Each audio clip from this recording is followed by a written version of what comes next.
Me llamo Sandra Alexic, soy endocrinóloga y profesora adjunta de medicina en las divisiones de endocrinología y geriatría en el Albert Einstein College of Medicine del Bronx, Nueva York.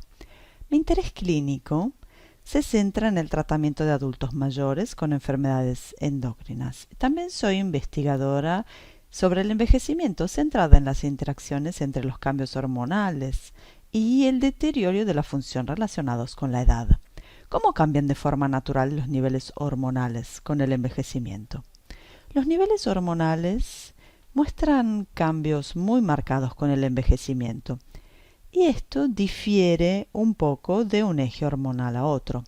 Probablemente los cambios más drásticos y evidentes son los cambios en las hormonas sexuales de las mujeres. Alrededor de los 50 años, las mujeres experimentan una disminución brusca en la función ovárica que conduce finalmente al cese de la ovulación y la menstruación, lo que llamamos menopausia. Al mismo tiempo, los hombres tienden a experimentar cierto descenso en los niveles de testosterona, pero parece ser más gradual y estar más relacionado con el estado de salud del hombre. En concreto, hemos descrito que los hombres que gozan de muy buena salud y alcanzan la longevidad tienden a tener niveles de testosterona conservados durante un tiempo. Algunos de los otros cambios que son bastante dramáticos son los cambios en los niveles de la hormona del crecimiento y el factor del crecimiento similar a la insulina. Sabemos que la hormona del crecimiento es una hormona necesaria para el crecimiento y el desarrollo, por lo que tiene sentido que las cantidades más elevadas de esta hormona se segreguen durante la infancia y la adolescencia. Y realmente, una vez que entramos en los 20, hay bastante reducción en la secreción de la hormona del crecimiento, y podemos detectar esto midiendo los niveles de la hormona del crecimiento o los niveles de la hormona que se produce bajo la influencia de la hormona del crecimiento en el hígado, que se llama factor de crecimiento similar a la insulina o IGF-1. Además de estos cambios en las hormonas sexuales y la hormona del crecimiento, también se producen algunos cambios más sutiles en la función tiroidea. Parece que los adultos mayores desarrollan un estado de hipotiroidismo leve o función tiroidea reducida, y tenemos algunas pruebas para creer que esto podría ser en realidad una adaptación protectora al envejecimiento. Otra cosa que ocurre en los adultos mayores es que en realidad hay una mayor producción de la hormona antidiurética o ADH, y los adultos mayores también parecen tener una mayor sensibilidad a esta hormona. Otro eje que se ve afectado es el eje hipotálamo-hipófisis suprarrenal, concretamente en la producción de cortisol. Si bien no hay una reducción en la cantidad de cortisol que se produce en el cuerpo, en realidad hay un cambio en el tiempo y en el ciclo normal durante el día de cómo se produce el cortisol. En las personas más jóvenes, los niveles de cortisol son muy elevados por la mañana y luego descienden mucho por la noche. En los adultos mayores, este descenso nocturno no se produce tanto, por lo que tienden a producir más cortisol por la noche, y además el ritmo de secreción del cortisol se desplaza un par de horas hacia horas más tempranas. Entonces, en general, hay bastantes cambios y se considera que algunos de ellos puede que contribuyan a parte del declive funcional que vemos en el envejecimiento, pero también se piensa que otros, al menos en algunos aspectos, puedan ser protectores. ¿Puede hablarnos sobre la terapia de reemplazo hormonal en adultos mayores con trastornos de la pituitaria y tienen que adaptarse según la edad de los pacientes? Estos cambios se producen de forma natural en la secreción hormonal y en los niveles hormonales en el envejecimiento tienen implicaciones en la forma de tratar a los adultos mayores con déficit de hormona hipofisiaria o hipopituitarismo. Antes de hablar de cómo se manejan estos cambios, quisiera referirme brevemente a los cambios en las presentaciones de los adultos mayores con hipopituitarismo. Concretamente, los adultos mayores tienden a presentar síntomas más leves y con frecuencia los médicos tardan un poco más en diagnosticar que padecen una disminución en las hormonas hipofisarias. En parte esto se debe a que muchos de los síntomas de niveles más bajos de hormonas hipofisarias se observan también en el envejecimiento, como la pérdida de energía, la redistribución de grasa corporal, la fatiga y también algunos de los rasgos distintivos de las anomalías en las hormonas hipofisiarias que vemos en personas más jóvenes, como ciclos menstruales anormales en las mujeres o impotencia en los hombres, ya no se observan en las personas mayores. Entonces hay una diferencia de presentación en la que tenemos que pensar. También cuando una persona mayor acude a su médico para un diagnóstico de hipopituitarismo, el médico se encuentra en esta situación en la que debe realmente considerar los límites hormonales apropiados para la edad, los niveles hormonales en su diagnóstico, así como muchos otros factores, como enfermedades existentes que la persona pueda tener que puedan afectar los niveles de estas hormonas, tanto enfermedades agudas como crónicas, así como los medicamentos que toma. Generalmente los adultos mayores suelen tomar una serie de medicamentos que pueden interferir con el funcionamiento normal de los ejes hormonales y dificultar el diagnóstico de estas afecciones.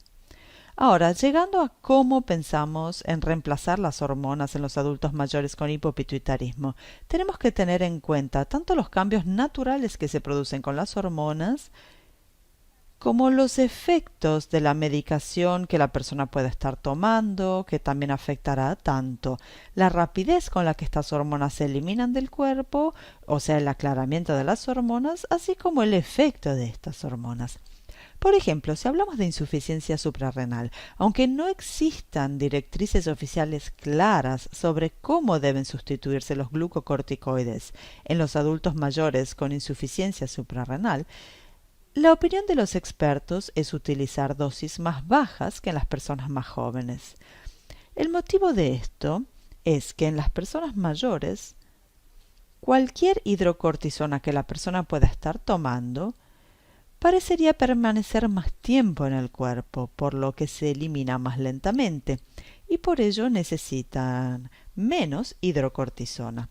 Entonces, realmente queremos apuntar a la dosis más baja posible de glucocorticoides que mantendrá buenos niveles de energía, pero al mismo tiempo podrá reducir el riesgo de comorbilidades que están asociadas con la administración excesiva de estas hormonas, como el aumento en la presión arterial, el azúcar en la sangre y así sucesivamente.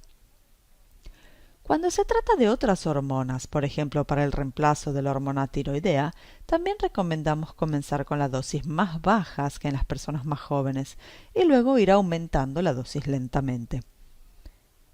También hay algunas pruebas de que la dosis total que necesita una persona mayor en realidad sea inferior a la dosis total que necesita una persona más joven.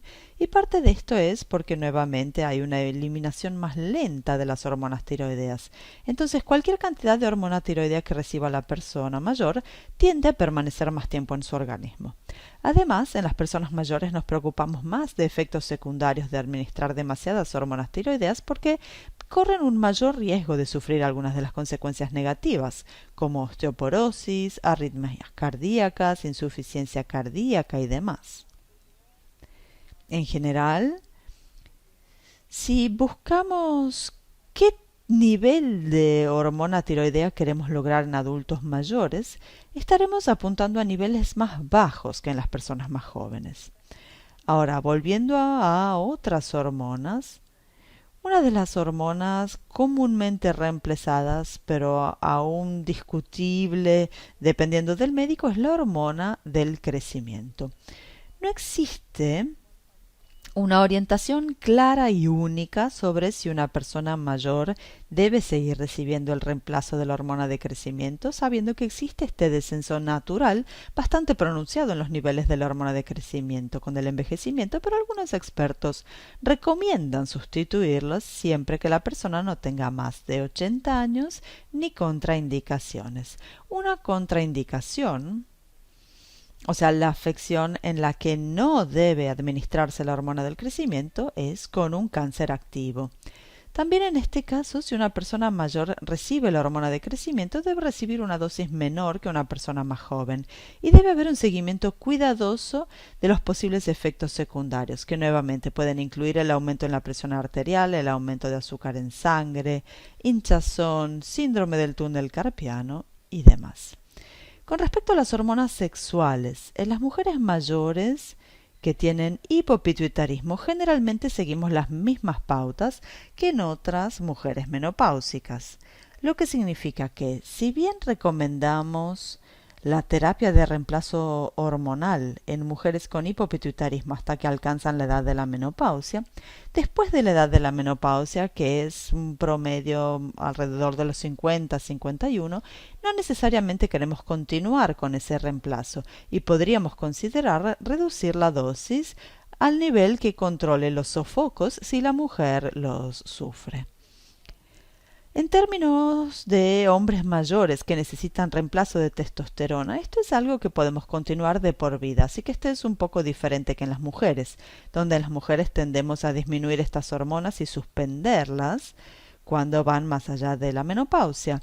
Pero en los hombres mayores realmente podemos continuar estas hormonas de por vida, aunque en la dosis más baja y en general el objetivo es con niveles más bajos que en hombres más jóvenes. Otra hormona más que me gustaría mencionar es la arginina vasopresina o DDAVP. Los adultos mayores tienden a tener una mayor sensibilidad a esta hormona, lo que significa que van a retener más agua en su cuerpo como resultado de recibir arginina vasopresina. Por este motivo, recomendamos utilizar la dosis más baja posible para controlar los síntomas y mantener los niveles normales de sodio. Cuando hablamos de controlar los síntomas, es posible que no alcancemos el mismo nivel de control que en personas más jóvenes. Por ejemplo, las personas más jóvenes, a menos que tengan deficiencia de ABP, no suelen levantarse varias veces por las noches para orinar, mientras que en las personas mayores esto puede ser parte del envejecimiento del sistema genital urinario y simplemente no podemos aspirar a que no se levanten por la noche. Entonces debemos ser realistas y razonables con nuestros objetivos, pero también muy cuidadosos de no tratar en exceso a un adulto mayor. Entonces la regla general es que a través de estos diferentes ejes hormonales tendemos a tratar los adultos mayores hipopituitarios con dosis más bajas, con un control más cuidadoso de los efectos secundarios. Una consideración que me gustaría destacar tanto para los pacientes con hipopituitarismo como para los médicos que los atienden es que los cambios se producirán a medida que estos pacientes envejezcan. O sea que incluso si alguien está acostumbrado a recibir la misma cantidad de hormonas durante muchos años, por ejemplo, si desarrollan hipopituitarismo a una edad más temprana o mediana edad, debe haber flexibilidad para ajustar estos regímenes hormonales a medida que las personas envejecen por todos los motivos mencionados anteriormente. Entonces, si usted es un paciente con hipopituitarismo y su endocrinólogo le sugiere quizás reducir su dosis de hidrocortisona o de testosterona o la dosis de levotiroxina, esto es algo que sin dudas hay que considerar, sin pensar necesariamente que las cosas siempre vayan a permanecer igual, porque nuestras necesidades hormonales cambian a medida que envejecemos. ¿Hay alguna nueva investigación sobre las hormonas y el envejecimiento que le gustaría compartir con la comunidad hipofisaria? Un nuevo estudio que me gustaría mencionar es el estudio Traverse. Se trata de un estudio largamente esperado, cuyo objetivo era investigar la seguridad cardiovascular del reemplazo de testosterona. Y una aclaración acá. La mayor parte de lo que sabemos sobre la sustitución de la testosterona en los hombres mayores proviene de poblaciones que no son pacientes hipofisarios. Lamentablemente disponemos de muy pocos datos específicos sobre la dosificación, el modo de reemplazo, los resultados del reemplazo, la testosterona en adultos mayores con trastornos hipofisiarios. Entonces, a menudo tenemos que extrapolar a partir de poblaciones de enfermedades no hipofisiarias para fundamentar nuestras decisiones de tratamiento en nuestros pacientes. Traverse en particular fue un estudio que se completó recientemente que involucró específicamente a hombres adultos de mediana edad y mayores que tenían un alto riesgo cardiovascular y luego los asignaron al azar para recibir gel de testosterona transdérmico o placebo y se los siguió durante varios años para establecer cualquier diferencia en los eventos cardiovasculares. Lo que es muy tranquilizador es que este estudio no mostró un mayor riesgo de eventos cardiovasculares con la terapia de testosterona en estos pacientes que son de muy alto riesgo de enfermedad cardíaca. Esto es algo muy tranquilizador. Pero también algunas de las advertencias a tener en cuenta es que no estamos seguros de si se obtendrán los mismos resultados para diferentes modos de aplicación de la testosterona, por ejemplo, inyecciones de testosterona, y en los adultos mayores probablemente deberíamos considerar utilizar con más frecuencias aplicaciones transdérmicas de testosterona, como con gel, porque este tipo de preparaciones nos dará niveles más estables de testosterona con menos concentraciones con picos muy altos que podrían ser potencialmente peligrosos. El estudio identificó algunos riesgos que debemos tener en cuenta cuando tratamos a los hombres mayores con testosterona. Por ejemplo, confirmó el alto riesgo de coágulos sanguíneos, el alto riesgo de agrandamiento de la próstata, alto riesgo de que los niveles sanguíneos, hematocrito, hemoglobina puedan subir, así como algunos de los nuevos riesgos que antes no se apreciaban necesariamente y que tenemos que investigar más. En concreto, el riesgo de lesión renal aguda y un tipo de arritmia cardíaca llamada fibrilación auricular. Entonces, en general diría que si una persona mayor con hipopituitarismo, hombres mayores, están considerando el reemplazo de testosterona, los resultados de este estudio son alentadores en términos de riesgo cardiovascular, pero dentro de los límites de utilizar preferiblemente gel transdérmico para reemplazar la testosterona y también con el objetivo de los niveles que son con seguridad por debajo de la media del rango de referencia para personas más jóvenes. Otro estudio que me gustaría destacar es un estudio observacional que se publicó en 2023, que en realidad cubría el mayor registro de individuos con síndrome de Cushing. Se trata de un registro basado en Europa llamado ERCRU-SIN. Este estudio se centró específicamente en las características de los adultos mayores dentro de este registro y definieron a las personas de 65 años o más como adultos mayores a efectos de este estudio. Primero descubrieron que unos 1.800 individuos con síndrome de Cushing, alrededor del 10% eran mayores de 65 años o más. La mayoría de ellos, alrededor del 70%, tendría síndrome de Cushing dependiente de la hipófisis, o sea, enfermedad de Cushing que resulta de un tumor hipofisiario que secreta demasiada ACTH y estimula las glándulas suprarrenales para que produzca cortisol. Este estudio puso en relieve algunas diferencias de presentaciones de estos pacientes. Por ejemplo, si nos fijamos en las personas menores de 65, esta enfermedad predominantemente es femenina. Casi 3/4 partes de las personas que presentan la enfermedad son mujeres. Sin embargo, en los mayores de 65 años o más, la situación es más bien mitad y mitad entre hombres y mujeres.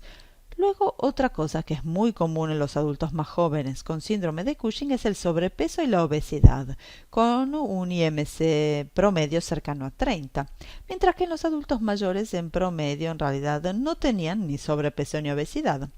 Los adultos mayores también presentaban con mayor frecuencia debilidad muscular, con síntomas cutáneos más típicos del envejecimiento, como atrofia cutánea o piel más fina, pero menos síntomas cutáneos en los que se pensarían cuando se habla de enfermedad de Cushing, como estrías moradas. Además, eran menos propensos a declarar síntomas como depresión y pérdida de libido, lo que parece estar relacionado con una tendencia general de los adultos mayores a ser menos propensos a declarar estos síntomas. Curiosamente, aunque no hubo un retraso apreciable en el diagnóstico, los individuos de mayor edad sí presentaron adenomas de mayor tamaño, o sea, tumores más grandes que los individuos más jóvenes por razones desconocidas. No está claro si tienen de alguna manera diferente biología que estos adenomas, o sea, hay algo más que está en juego acá. También parece ser bastante diferente la forma en la que los médicos tratan a los adultos más jóvenes frente a los mayores con síndrome de Cushing. Por ejemplo, mientras que los individuos más jóvenes, menores de 65 años de edad, la mayoría se había sometido al menos a una cirugía hipofisiaria, alrededor del 70%, esto era menos frecuente en adultos mayores. Y si se sometían a cirugía hipofisiaria, solía no ser la primera línea. La primera línea frecuentemente era terapia médica o radioterapia,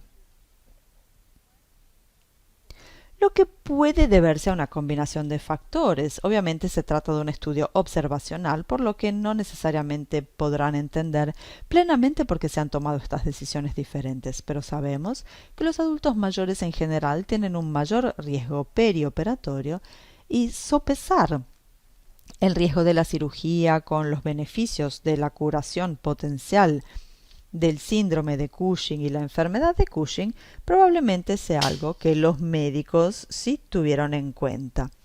Es muy posible que las comorbilidades que frecuentemente se asocian tanto al envejecimiento como a la enfermedad de Cushing, como diabetes, enfermedad cardiovascular, hayan impedido derivar a algunas de estas personas al tratamiento y que sus médicos hayan optado por un enfoque más conservador. Entre las personas que se sometieron a lo que se consideró una cirugía hipoficiaria transfenoidal exitosa, parece haber una tasa de remisión bastante buena, tanto en mayores como en más jóvenes, pero aún así las tasas son un poco más bajas que en los individuos de más edad, donde alrededor del 50% de los individuos que se consideran que se han sometido a una cirugía transfenoidal de la hipófisis con éxito permanecerán en remisión a partir de varios años después de la cirugía. Y esas cifras serán probablemente más cercanas al 60 o al 70% en las personas más jóvenes. ¿Qué riesgos para la salud debe tener en cuenta un paciente mayor con trastornos hipoficiarios? ¿Y cómo se pueden gestionar los síntomas que se solapan con el normal envejecimiento? Esta es una muy buena pregunta y realmente el tema general es que muchos de los trastornos hipoficiarios parecen acelerar lo que vemos con el envejecimiento, lo que significa que las personas tienden a contraer antes importantes enfermedades relacionadas con el envejecimiento, como enfermedades cardiovasculares, cánceres, deterioro funcional, fragilidad y demás. Existe cierta especificidad a esto en función del tipo de trastorno hipoficiario, así que voy a tratar varios de ellos por separado. Por ejemplo, cuando hablamos del síndrome de Cushing, sabemos que si miramos todos los pacientes con síndrome de Cushing, alrededor del 9 al 10% de ellos tendrán más de 65 años cuando son diagnosticados. Entonces, no es tan común tener pacientes mayores con síndrome de Cushing que se diagnostica por primera vez, pero tendemos a ver esto. Y suelen presentar síntomas algo diferentes a los de las personas más jóvenes. Es más probable que padezcan enfermedades propias del envejecimiento, como enfermedades cardiovasculares, diabetes, hipertensión, y es menos probable que se quejen de pérdida de líbido, depresión.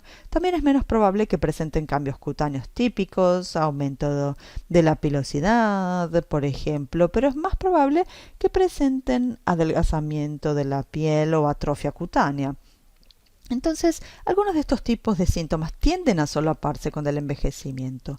Otro síntoma o signo bastante presente, tanto en el envejecimiento como específicamente en pacientes con síndrome de Cushing, es la pérdida de masa muscular. Y los adultos mayores con síndrome de Cushing parecen presentar más pérdida muscular que sus homólogos más jóvenes.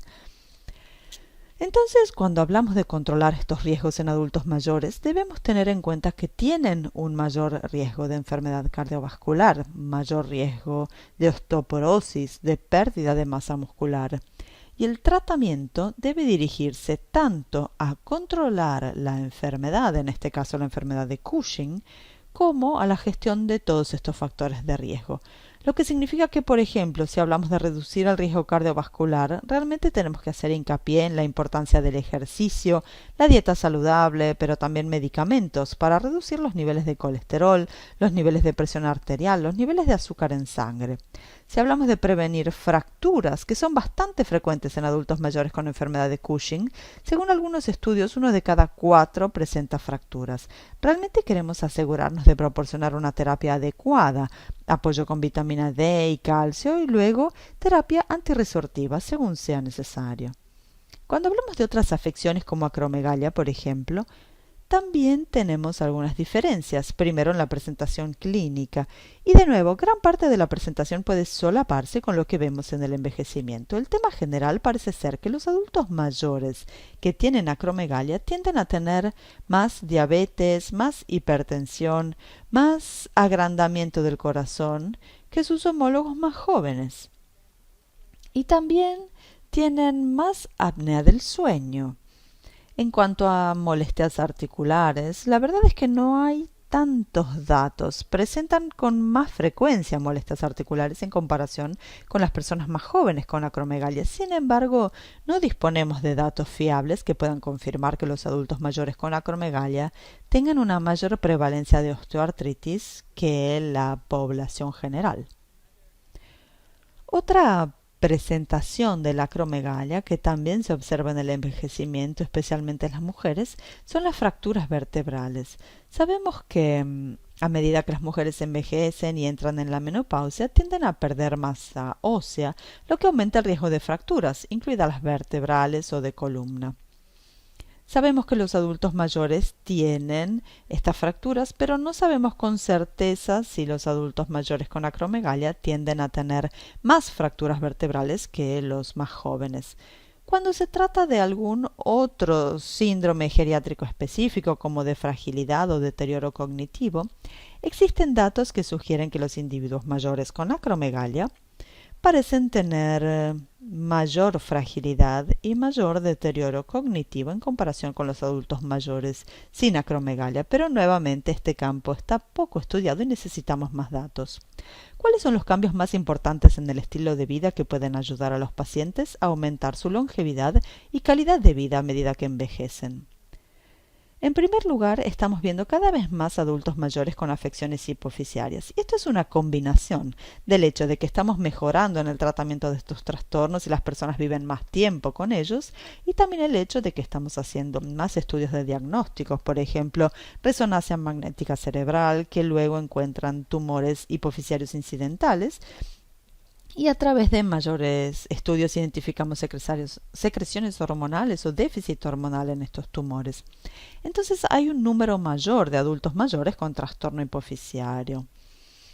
Y lo interesante es que como hemos mejorado en su tratamiento, tienden a tener riesgos muy similares a los de la población que envejece en general.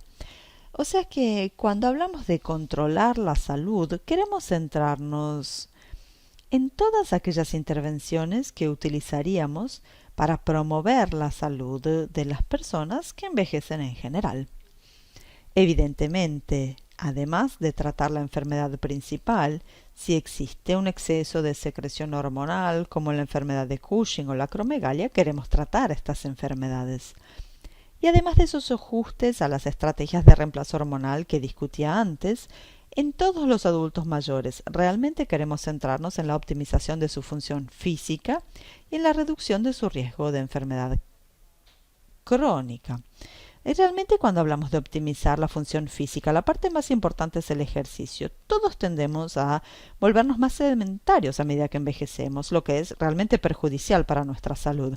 A medida que se envejece, se pierde masa muscular y es más difícil también desarrollarla. Esto es además difícil en individuos con enfermedades hipoficiarias, por ejemplo, individuos con síndrome de Cushing, que tienden a perder músculo más rápidamente debido a los efectos del cortisol. Entonces, el ejercicio, cualquier ejercicio es mejor que ningún ejercicio, pero idealmente debería ser una combinación de aeróbica, resistencia, equilibrio y flexibilidad. Esto es algo que se ha demostrado en forma muy fiable prolongar la vida y mejorar la salud. Además del ejercicio, queremos ser realmente agresivos a la hora de reducir las enfermedades cardiovasculares a través de otras estrategias que incluirán obviamente una dieta saludable, el mantenimiento de un peso corporal saludable, pero también el uso de medicamentos para controlar los riesgos.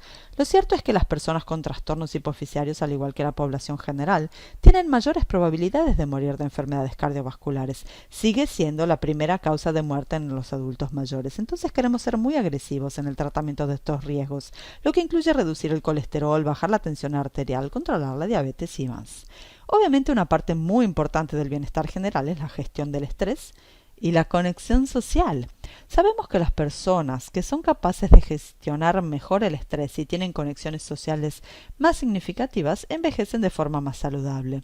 Esto también es muy protector para la salud cerebral, que obviamente es algo que queremos proteger a medida que envejecemos. Y el sueño. Dormir es muy importante para el estado de ánimo, para la salud cerebral, para la salud metabólica y cardiovascular. Así que realmente creo que un mensaje muy importante aquí sea que además de tratar cualquier condición pituitaria que el individuo pueda tener, no debemos olvidar este enfoque holístico al individuo que envejece. Realmente tenemos que centrarnos en múltiples vertientes, incluyendo el ejercicio, la dieta, los medicamentos para reducir los factores de riesgo y por supuesto también su salud emocional.